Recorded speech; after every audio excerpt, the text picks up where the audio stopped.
गावाकडील शांत वातावरण आणि सुंदर अशी मनमोहक प्रसन्न सकाळ, तसंच स्वच्छ हवा गावाकडेच अनुभवायला मिळते किंवा बघायला मिळते. सगळे आपापल्या कामाला लागलेले आहेत सकाळी सकाळी आणि कृष्णाला पकडायला कोणी नाही, तर मग अशा वाकरमध्ये त्याला थोडंसं बांधून ठेवतात. मग तिथल्या तिथे फिरतो. काल बनवलेल्या गव्हाच्या कुरड्या होत्या, त्या उन्हामध्ये सुकायला ठेवल्या. तितक्यातच भरण भरायला नवीन बांधकाम करणाऱ्या घरामध्ये भरण भरायला JCB आली होती.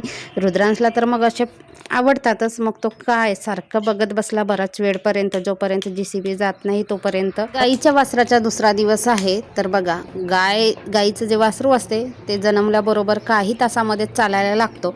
आज तर इतका इकडे तिकडे धावायला सुद्धा लागला. आणि ह्या छोट्या छोट्या कारल्या, देशी कारल्या आहेत. इथे पाणी होतं ह्या वेलीला, तर अजूनच लागता आहेत.